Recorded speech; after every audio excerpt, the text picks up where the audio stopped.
अस्सलाम वालेकुम everyone, I hope everyone is doing well. आज जी हमारे पास one of the most anticipated गाड़ी का रिव्यू आ गया है। फाइनली हमारे हाथ चढ़ गई गाड़ी। This is the Honda city 2018 1.3 automatic है, जो प्रोज़मेटिक आती थी, अब तो CVT उन्होंने नेक्स्ट जेन में लॉन्च कर दी है।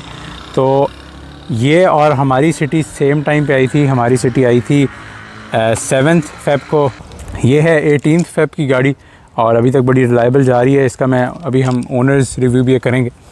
तो जी शुरू की जाए तो गाड़ी is one of the best cars you can have for both for highways and for with in city driving, और बड़ी मुनासिब है। मेंटेनेंस कॉस्ट काफ़ी अच्छी है। तो चलिए जी रिव्यू शुरू करते हैं। रिव्यू शुरू करने से पहले मैं आपको इसकी ज़रा चाबी दिखा दूँ। ये इसकी चाबी है, इसमें आपके नॉर्मल लॉक अनलॉक है। और इसके बाद इन्होंने ये एक बड़ा अजीब काम किया था, इमोबिलाइज़र। पहले मैं सोचा था इसका फ़ायदा कोई नहीं है, लेकिन इससे ये होता है कि फॉर एग्ज़ाम्पल अगर मैं ये गाड़ी इमोबिलाइज़र को दूर करके स्टार्ट करूँगा तो ये स्टार्ट ही नहीं होगी, लेकिन अगर मैं ये करूँगा तो फिर ये अब स्टार्ट होगी। ये देखिए, तो इस इमोबिलाइज़र का ये कि अगर इसमें से ये वाला गुम जाए ना, ये आपके सिर्फ दो होते हैं, अगर ये गुम जाए ना एक, बस फिर आप भूल जाएं कि गाड़ी स्टार्ट होने वाली है। फिर आपको होंडा के पास जाना पड़ेगा, वैसे ऑथेंटिकेट करेंगे this and that's a long story short. ये जो कीचन है ना, ये कीचन नहीं है, इसे ज़रा संभाल के रखें। तो जी शुरू करते हैं। आपके पास फ्रंट पे सिटी का 2009 से वही शेप आ रही है, बस उन्होंने कॉस्मेटिक चेंजेस किए हैं। आपके पास ये एक रिवाइज ग्रिल आई थी जो आपके पास 2017 में आई थी। उसके बाद नीचे देखा जाए तो ये बम्पर्स भी इन्होंने थोड़े ज़रा थाईलैंड की फेसलिफ्ट पे इन्होंने कर दिए थे, जिसमें आपके पास बम्पर हाइट थोड़ी सी इंक्रीज़ हो गई थी, ग्राउंड क्लियरेंस बेहतर हो गई थी। आपके पास दरमियान में ये ब्लैक टॉप पोर्शन आती है। फॉग लैम्प्स इसमें ऑप्शनल है 1.3 में, इट्स एन एक्स्ट्रा एस्पायर में स्टैंडर्ड आते हैं। और आपके पास ये हैलोजन लाइट्स हैं और इंडिकेटर्स भी जी। तो आपके पास ये भी हैलोजन है, ये भी हैलोजन है, इसमें कोई LED नहीं है, इट्स ऑल हैलोजन। आपके पास ये फ्रंट आता है, नो फ्रंट कैमरास है, ये है। इसके बाद साइड पे मूव किया जाए तो आपके पास ये इसके अभी तक ओरिजिनल टायर्स ही चल रहे हैं जो आते हैं यूरोस्टार के 175/65R15 का टायर है, और काफ़ी मुनासिब है, लेकिन थोड़ा हार्ड टायर है। और city suspension is also on a very hard side, लेकिन सुजुकियों से बहुत बेहतर है। आप इसे काइंडली सुजुकी और उनसे बहुत सॉफ्ट सस्पेंशन है, लेकिन कंपेयर टू यारिस इसकी सस्पेंशन हार्ड है। और लेकिन इसका ये देखें, व्हील आर्च गैप बड़ा मुनासिब है, ज़्यादा नहीं है। अगर आप देखें तो इसका बड़ा मुनासिब व्हील आर्च गैप है, कंसिडरिंग इसका जो कंपेटिटर यारिस था उसका काफ़ी ज़्यादा है। तो फर्दर मूव किया जाए, साइड लुक जो है वो आई रिमेंबर जब ये 2009 में आई थी तो it was a revolutionary change in Honda's lineup for the city, क्योंकि इससे पहले वाली सिटी मशहूर थी साबुनदानी के नाम से, अगर आप सबको याद हो।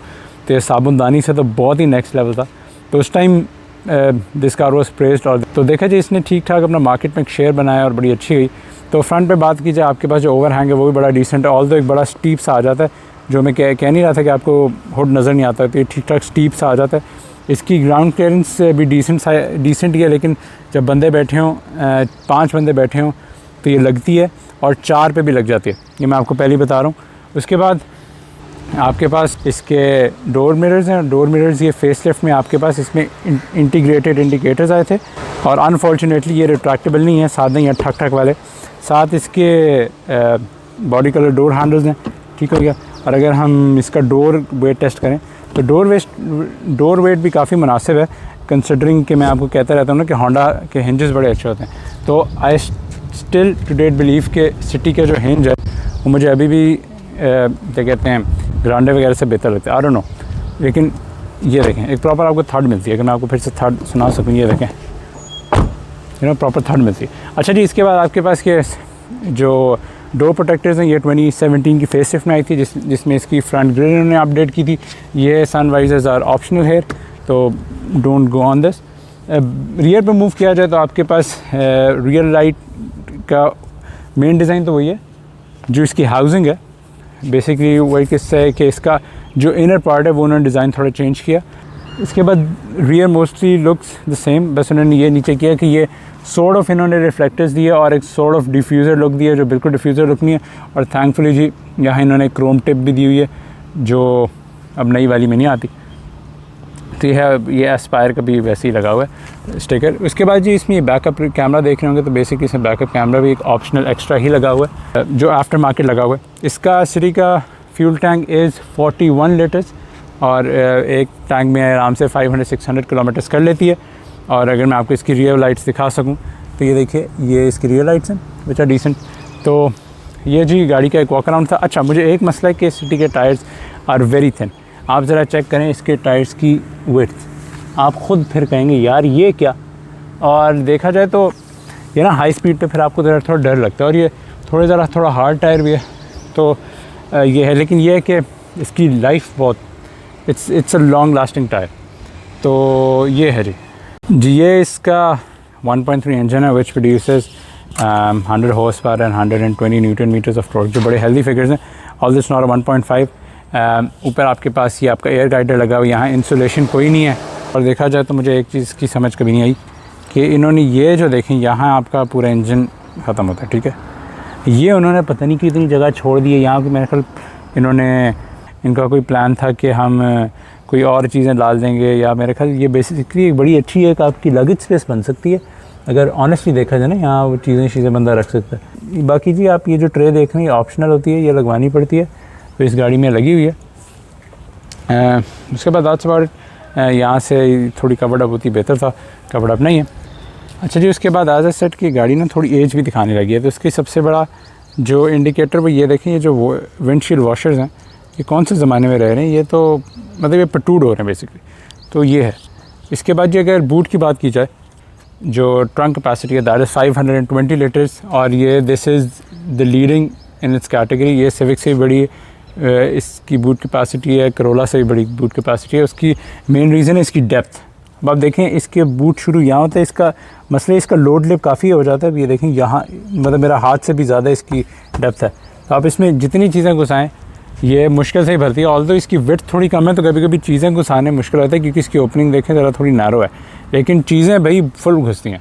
कोई मसला नहीं, आपको अपनी जितनी चीज़ें घुसानी है घुसाएँ जी। तो अब इसमें जो कुछ घुसाएँ आराम से घुसता है। और इसके नीचे अगर देखा जाए तो आपके पास you have your normal spare wheel और नथिंग मच।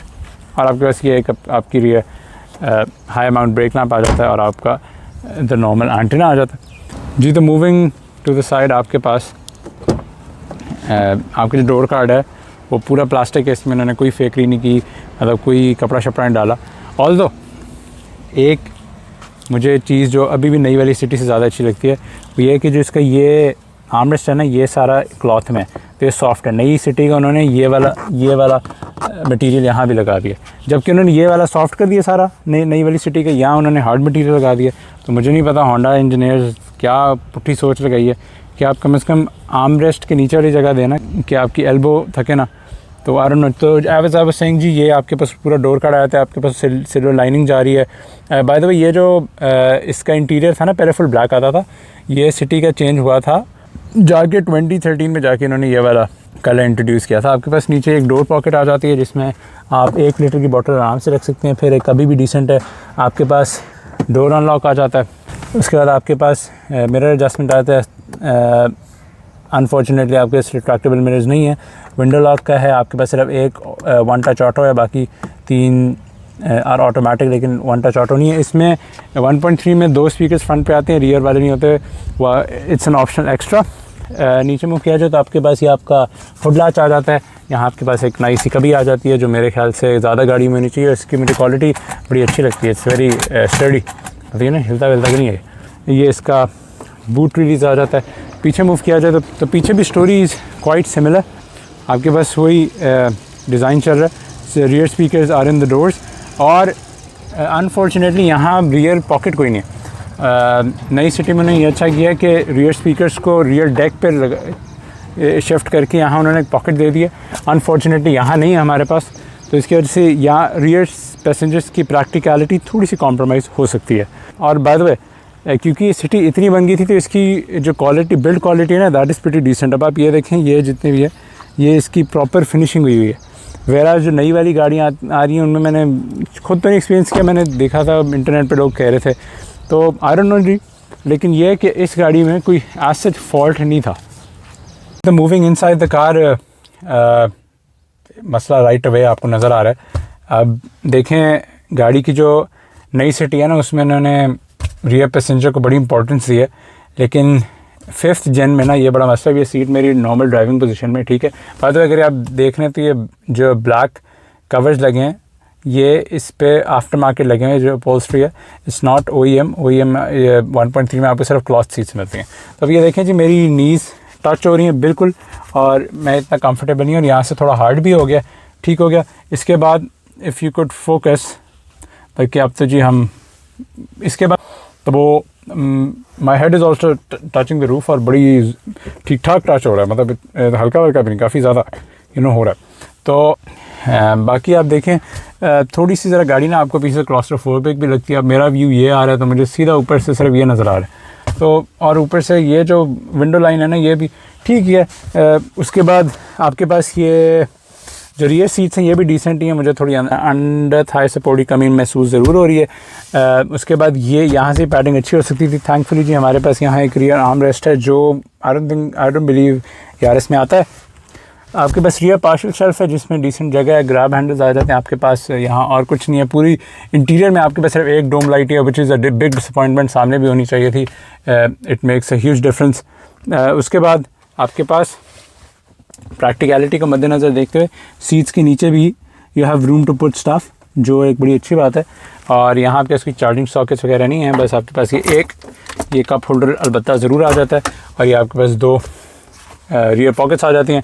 तो that's it for the rear. आपके पास 3 सीट बेल्ट्स भी हैं, which is normal for this category. तो मूविंग टुवर्ड्स द फ्रंट आपके पास एक ये लुक आ जाती है, जो रियर से देखी जाए तो एक थोड़ी नैरो लाइन लुक लगती है, मतलब it's not a bad thing, लेकिन फ्रंट से आपको लगता है गाड़ी थोड़ी खुली है, पीछे से आपको लगता है गाड़ी ना थोड़ी ज़रा नैरो डप है। आगे बात की जाए तो आपका जो डैशबोर्ड है वो थोड़ा सा रेस्ड अप है, तो आपका जो व्यू एंगल है वो सिर्फ इतना ही है, जो मेरे ख्याल से करोला से भी बेहतर है, टोयोटा से, लेकिन फिर भी नई सिटी का इससे बेहतर है, ये मैं मानता हूँ।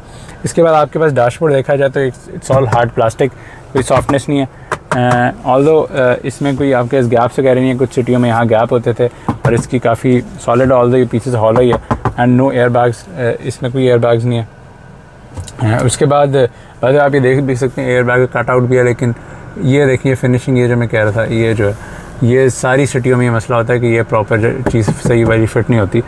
इसके साथ देखा जाए तो आपके पास ये जो सनवाइजर्स हैं ये भी बिल्कुल खाली हैं, बस यहाँ है आपके पास ये you have your paper pouch up on the top, and so is that you have your vanity mirror over there, no lights sadly. आपके पास मैनुअल डिमिंग मिरर आ जाता है, और इसके साथ साथ स्टीयरिंग व्हील पे आते हैं हम। तो स्टीयरिंग में आपके पास 3 स्पोक स्टीयरिंग व्हील है, ये रिबोन वाला स्टीयरिंग है, और ये भी देखा जाए तो काफ़ी मुनासिब है। और ये जो इसकी सिल्वर लाइनिंग ये भी बड़ी अच्छी एज करती है, लेकिन यहाँ से थोड़ी पेंट पील ऑफ होना शुरू हो गया है। क्लस्टर के अंदर मूव किया जाए तो मीटर क्लस्टर 2016 में जाके अपडेट किया था, पहले ऑरेंज आता था, अब इन्होंने ये ब्लू कर दिया। आपके 220 की स्पीड है, लेकिन मैं इसे 160 के बाद I am not that confident. आपके पास ये आपका रेफ काउंटर आ जाता है, आपके पास ये आपकी गियर इंडिकेशंस आ जाती हैं या फ्यूल गेज। बाकी आपके पास ये नॉर्मल आपकी बेसिक इन्फॉर्मेशन है, जिसमें आपके पास अगर मैं आपको दिखा सकूँ, you have got your range, you have got your ये टोटल माइलेज, ट्रिप, एवरेज इसकी इतनी आती है 11.2, और ये दिस इज़ क्या कहते हैं, दिस इज़ द, ये हर जितने भी ओनर्स हैं देख रही कि ये 11-12 से ऊपर मुश्किल ही रहती। इसके बाद आपके पास ये टर्न इंडिकेटर स्टॉक्स आ जाते हैं, सैडली इसमें 1 टच नहीं है। ये आपके पास विंडशील्ड वाइपर स्टॉक्स आ जाते हैं। ये जो हेडलाइट है ये आफ्टर मार्केट है, तो इसका ये हालात हैं। बाकी मूविंग टुवर्ड्स द सेंटर, बाद में आपके पास एयर वेंट आ जाता है, और आपके पास एक डिसेंट साइज़ ग्लव बॉक्स है, जिसका साइज़ गाड़ी को देखना तो बड़ा मुनासिब है जी। तो मूविंग टुवर्ड्स द सेंटर, ये भी इसमें एक ऑप्शन एक्स्ट्रा लगा है, और ना आपको पता है सिटी में एक नॉर्मल CD प्लेयर वो आता है जिसमें ब्लूटूथ भी नहीं होता, तो वो इंतहाई फजूल होता है। आपके पास एयर वेंट्स आ जाते हैं, आपका हैज़र्ड वार्निंग वाला, या आपके इंफोटेनमेंट है, एंड्रॉयड पैनल लगा हुआ है। एंड्रॉयड पैनल के बारे में मुझे बताने की ज़रूरत तो नहीं है, आप कुछ भी इस पर चला सकते हैं, नो वरीज़, यूट्यूब कोई मसला नहीं, नो वरीज़ एट ऑल। नीचे आपके पास आपके क्लाइमेट कंट्रोल्स आ जाते हैं, मैनुअल एडजस्टमेंट्स आ जाती हैं, आपका एयर गाइडर या आपका फ़ैन स्पीड या आपका टेम्परेचर वाला AC या डिफॉगर। इसके बाद आपका रिसाइकुलेटिंग एयर, वो उसके बाद इससे आपको पता चलता है कि 2009 की है, क्योंकि 2009 के बाद किसी गाड़ी में ये सिगरेट लाइटर नहीं आता था, तो इसमें यू हैव ये सिगरेट लाइटर, नीचे यू हैव का भी वेरी डिसेंट का भी, और यहाँ आपके पास कप होल्डर है। और आई वुड से कि जो होंडा की गाड़ियों की जो ergonomics होती हैं ना और जो कप होल्डर के साइज़ होते हैं बड़े डिसेंट होते हैं। अब फॉर एग्ज़ाम्पल अगर आपके उसकी बड़ा फ़ोन हो तो वो इन कप होल्डर्स में आते हैं, जैसे सिविक या सिटी में। अगर आप करोला वगैरह बैठे उनमें वो फिट ही नहीं आते, तो ये मेरी कंसर्न है। उसके बाद आपके पास ये क्योंकि प्रोस्मेटिक है, आपके पास ये 5 सीट ऑटोमेटिक है, PRND, ये D3 D2 D1 है, ये मैनुअल हो जाते हैं, मतलब आप मैनुअल शिफ्ट कर सकते हैं। आपकी हैंड ब्रेक आ जाती है। मूविंग टुवर्ड्स द सेंटर आपके पास ये आपके आर्म रेस्ट आ जाता है, जो एक थैंकफुली जी स्प्रिंग्ड है, मतलब इट्स डैम्प, मतलब एक अच्छी फीलिंग मिलती है। अनलाइक ग्रांडे या GLI का देखें तो उनके जो है ना वो इस तरह बड़े चीप लगते हैं। जगह मुनासिब ही है। और इसकी ये अगर आप सोच रहे हैं क्या, तो ये इसकी एस्ट्रे जिसमें हम सब की तो इसी तरह ये पड़ी रहती थी यहाँ पे। तो जी दैट्स अबाउट इट। मेरे ख्याल से मैंने इंटीरियर भी बड़ा डिटेल कवर कर। तो चलें जी, that's about it. That was a comprehensive review about this Honda Civic 2018। अब ये जो गाड़ी है इसकी जो करंट मार्केट प्राइस है वो चल रही है अराउंड 24 लाख के करीब है, 24 to 25 मैं कहूँगा। तो देखा जाए उस लिहाज से मुनासिब गाड़ी है। अब देखा जाए तो आपको कल्टस और पिकांटो मिलती है। मैंने ये ख़ुद गाड़ी भी रखी हुई है, इसके ड्राइविंग इंप्रेशंस भी आ रहे हैं, तो डू चेक दम आउट। उसका लिंक यहीं कहीं होगा, आप ज़रूर देख लीजिएगा। This was my review on the Honda city 2018 1.3 प्रोस्मेटिक। और मेरे ख्याल से एक बड़ी अच्छी और मुनासिब गाड़ी है शहर में चलाने के लिए। और लुक्स वाइज भी मैं अभी भी सोचता हूँ कि ये वाली मुझे अभी यारिस से लुक में बेहतर लगती है। अब आई हैवंट ड्रिवन यारिस, तो आई कांट से कि Yaris is a better car, this is a better car. लेकिन अपने पर्सनल, क्योंकि मैंने हमारे पास सिविक से पहले यही वाली थी 1.3, लेकिन वो मैनुअल थी, तो पर्सनल एक्सपीरियंस को मद्देनज़र रखते हुए मैं ये कह सकता हूँ कि गाड़ी बहुत अच्छी है, इसकी मेंटेनेंस भी बड़ी अच्छी है। तो चलें जी, दैट्स अबाउट इट। लाइक करें, सब्सक्राइब करें और शेयर करें। अस्सलामु अलैकुम व रहमतुल्लाहि व बरकातहू।